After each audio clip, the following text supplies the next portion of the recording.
What if I told you there's a creature living in the forests of North America that spends every winter completely frozen solid, not hibernating, not sleeping, frozen, ice crystals forming in its blood, its heart stopped, its brain shut down, no breathing, no movement, no signs of life whatsoever. And then, when spring arrives, it just thaws out and hops away like nothing happened. This isn't science fiction.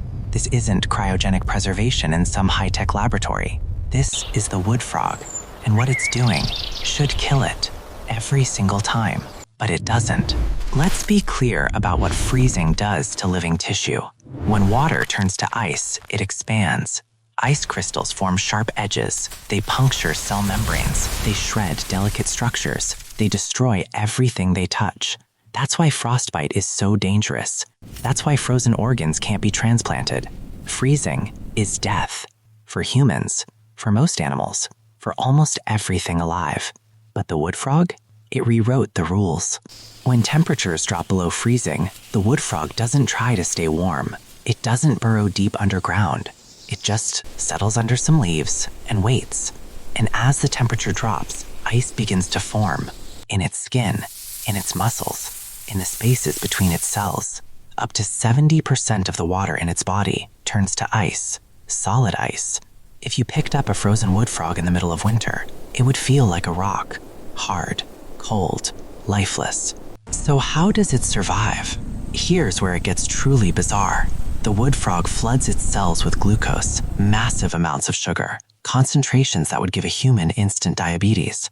But for the frog, that glucose acts like antifreeze, not in the spaces between cells, those freeze solid, but inside the cells, where it matters.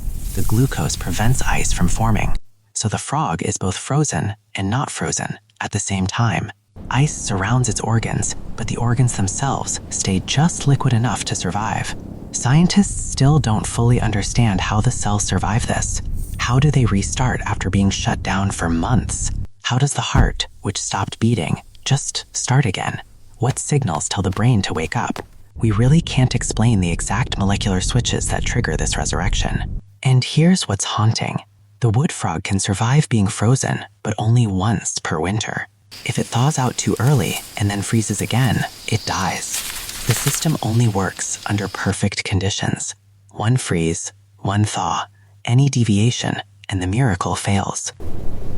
Right now, buried under snow in the forests of Alaska, of Canada, of the northern United States, there are thousands of wood frogs, frozen, waiting, trapped between life and death. Their hearts aren't beating. Their blood isn't flowing. By every medical definition, they should be dead. But they're not. They're just paused, waiting for warmth, waiting for spring, waiting for permit sun returns. These frozen statues will blink, will breathe, will hop away into the forest. Like resurrection is the most natural thing in the world. What else can life do that we haven't discovered yet?